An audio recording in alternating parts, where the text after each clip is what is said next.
Jemaah sekalian, Bapak sekalian, alhamdulillah. Jadi kemarin saya nemenin Pak Ketum di Serang pelatihan sembelih di Serang, pelatihan keempat bersama DPW Banten. Saya bilang besok kalau ada orang taubat, kemudian dia mata taubatnya itu harus dihukum mati, dipancung. Kan ada orang berzina sama Rasulullah, kemudian dia taubat mengaku Rasulullah, Rasulullah saya pernah berzina, saya mau bertobat. Rasulullah nggak percaya, udah 3 kali baru Rasulullah percaya, setelah lahir baru dia dirajam. Bisa jadi besok ada orang pengen tobat karena dia pernah melakukan pembunuhan zaman dulu, dia pengen tobat, datang ke Juleha, datang ke Ustaz, saya dulu pernah bunuh orang, sekarang saya mau tobat, tolong potong saya. Itu Juleha lempengan itu juga kudu bisa, kudu berani. Karena apa? Karena melaksanakan syariat. Ini jangan tiba anak dipotong ujung titiknya kita yang keluar. Bisa jadi besok ada orang tobat yang nggak perlu kita, tetapi mentalitasnya sudah terbangun untuk menegakkan syariat yang itu juga, menurut saya begitu. Jadi mentalitasnya sudah terbangun, sudah siap untuk yang itu. Jadi jangan ngadepin samping labak dikit kita kok klenger. Sapi tiba ngelabak dikit kita itu jauh lebih panik. Ini kesalahan gitu. Siapa yang mau megangin kalau bukan Juleha? Ketua DKM memang nyuruh kita, juga antara ketua DKM nggak berani. Nyuruh saya, minta tolong ke saya, tolong sembelihin sapi. Sapi ngelabak dikit saya lari. Di sapi mau bagaimana, mau nyuruhin orang. Mati-matian untuk saya pegangin itu sapi. Gimana akhirnya? Jadi potong sapi itu, makanya ada wacana asuransi. Resikonya kan tinggi, Pak. Iya. Saya bilang di setiap pelatihan nggak ada orang mati digigit sapi, mah nggak ada. Ya kalau dijejek, diseruduk, ada juga kali yang mati. Ya kalau digigit mah nggak ada sampai gigit orang sampai mati. Kalau diseruduk, kalau diinjek, ditendang, disepak, bisa juga. Ini tentang dunia. Ini klaster pertama yang saya sampaikan. Klaster kedua, saya sampaikan tentang teori-teori menyembelih. Yang Kiai tadi sampaikan ada itu di materi SKKNI menyembelih. Sebagaimana wudhu, kalau yang Rasulullah contohin mau diteliti mau enggak, saya mau udah percaya pasti itu paling baik buat kita kerjakan. Udah begitu aja. Mau diteliti mau enggak, emang Rasulullah nggak bisa waktu itu martil pala ontak supaya ontak pingsan. Rasulullah emang nggak tahu. Ya tahu lah, orang dia kekasihnya Allah, informasinya pasti disampaikan sama malaikat itu. Ini sapi kalau dikemplang palanya biar kenceng pingsan, habis itu potong. Ada nggak kira-kira Rasulullah tahu? Tahu. Tetapi ihsan itu adalah direbahin, dipotong lehernya.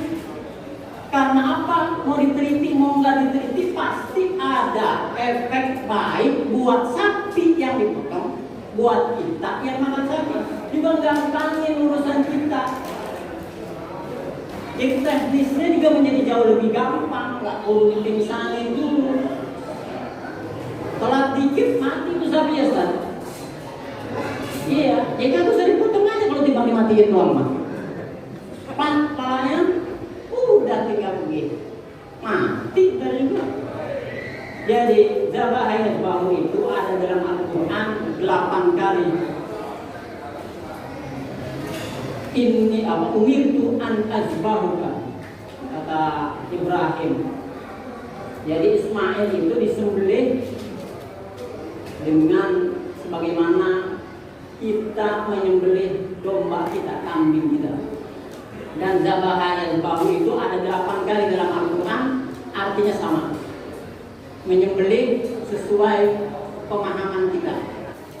Motong ayam itu terlintas di benak pemahaman kita semua bareng-bareng. Motong ayam itu ya begitu, di leher dilak-lakan bawahan dikit gitu kan, bulunya ada yang dicabut dulu kalau orang dulu mah ya. Saya mah kurang tapi bisa kalau nyembelih unggas itu susahan nyembelih unggas dibanding nyembelih sapi apa kambing. Dia itunya mari pada jahit sama hukumnya lebih ekstrim bergeraknya dia. Jadi dari sudut sini ke sudut sini, pisau saya tarik di sini dia ngikutin, geser di sini nyangkut. Kita kira udah selesai, masih utuh itu. Mari sama hukum. Kita kencengin dikit dia putus palanya. Susahan motong unggas kalau saya mah. Ada lagi di pasar teman-teman pinter.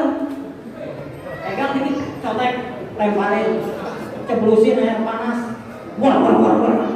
Jadi mau mati diapain itu? Mati dipotong atau mati diceburin air panas, saya nggak tahu. Kemudian jamaah sekalian, alhamdulillah, membangun mental dulu yang pertama sebelum yang itu, bahwa yang kita kerjakan adalah syariat Allah.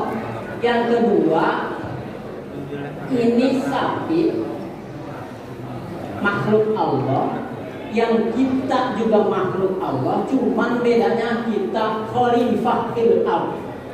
Jangan kata timbang lu sampai macan ada yang maklukin, kalah lu gua. Minimal begitu Pak. Psikologisnya sedari awal tim yang ada bangun psikologisnya bahwa kita mentalnya ada jauh di atas mental si sapi. Itu dulu. Pernah beranjing mulai kecil, lantaran itu anjing tahu kita takut sama dia, makanya dia uber. Pas kita berani sama dia lari takut sama kita. Sapi juga begitu. Kalau kita udah berani dia masih berani, dia mah nggak ada akalnya. Walaupun berani kita ada akalnya. Jadi berani dan ada akal, menang poin udah satu. Dia mah nggak ada tangannya, kaki doang menang 4 kita, mah kaki 2 tangan 2. Menang kita sama sapi. Mau yang segede apa? Ustaz besok mesti menang potong sapi 1,4 ton. Cuma karena ada janji sama UAS, ditinggal. Harus membeli sapinya UAS besok di tanggal pas tanggal 10 Zulhijjah. Sapi mau 300 kilo, mau 1 ton, itu pasti bisa kita kalahin, pasti bisa kita potong. Gitu.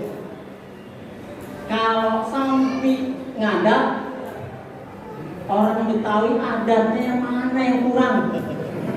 Ada.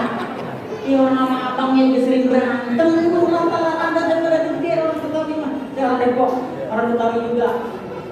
Jadi rada sering memang kalau berantem. Jadi itu samping adat, kita lawan lu juga punya adat.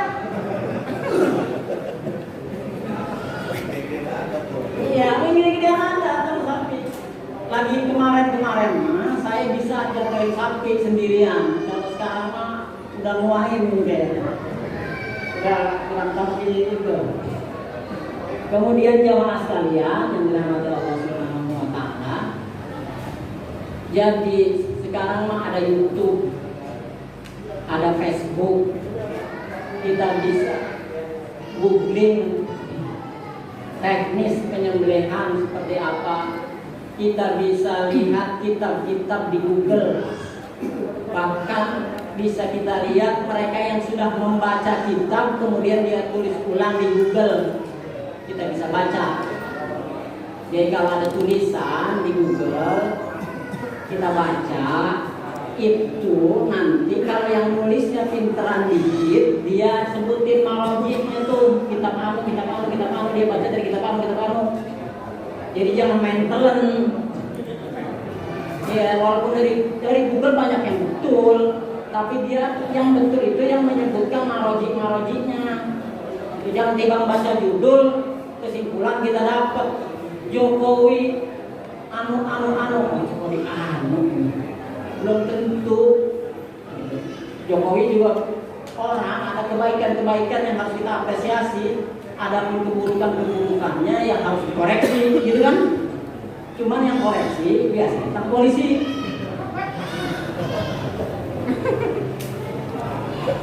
Kemudian si sapi direbahin ke kiri lambungnya itu, kemudian dihadapkan ke kiblat lehernya, boleh badannya, boleh palanya, agar apa? Agar yang dipotong madhep kiblat, yang motong juga madhep kiblat. Tapi dia bukan rukun, bukan syarat. Ya oke. Apa ini sapi jatuhnya madep kemana aja? Supaya dia madep kiblat, kita paksain seret ke sono, seret ke sini. Ihsan enggak? Enggak ihsan. Sementara berlaku ihsan itu tekanannya jauh lebih berat daripada tekanan menghadap kiblat.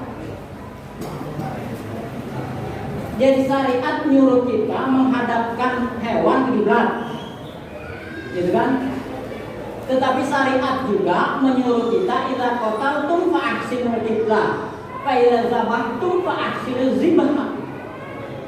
Tetapi ahsinuz zibha itu lebih tekanannya dibandingkan dengan istiqbalul kiblat.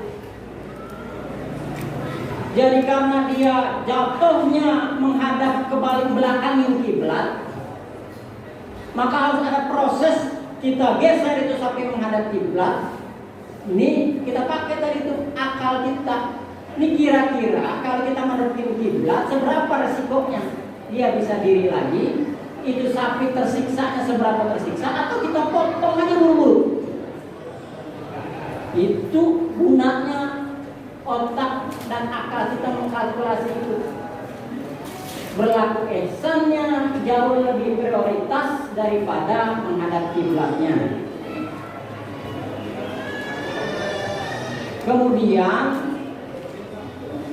jemaah sekalian yang dirahmati Allah Subhanahu wa taala, kata Rasulullah juga, wal yuhidda safratahu.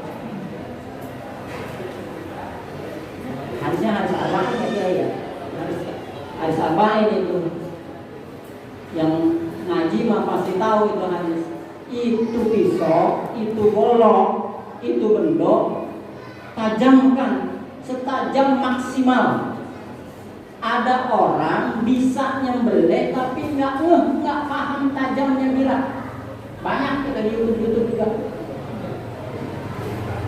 Jadi wajib bagi juru sembelih memahami ketajaman bila. La yatimul wujub illa. Jadi kewajiban menyembelih mewajibkan juga kepada kita memahami ketajaman golok. Bukan putih tapi tajam. Kalau di dinas ngasih standar ukurannya, ketajaman itu bisa motong bulu kaki, atau dicobain di rambut nyangkut, itu tajam, atau bisa slash kertas.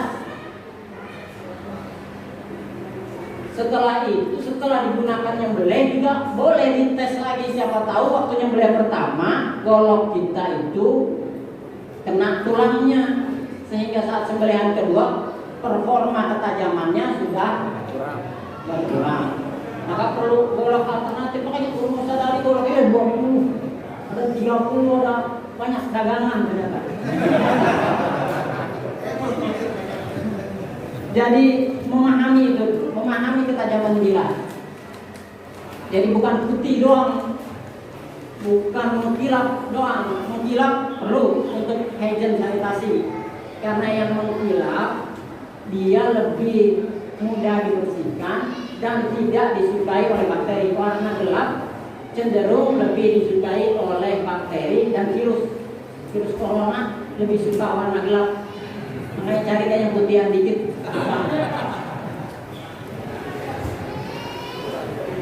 Ya. Kemudian tadi psikologis, kemudian yang kedua bilah yang tajam, yang kita paham ketajamannya itu. Kalau yang bisa honing, setelah itu di honing, nggak usah terlalu ekstrim, di kristal atau di honing. Itu juga mesti paham, mesti dikuasai minimal pemahamannya. Walaupun teknisnya belum tentu kita kuasai, tetapi pemahamannya kita kuasai. Artinya kita bisa nyuruh orang yang bisa, karena kita sama-sama paham.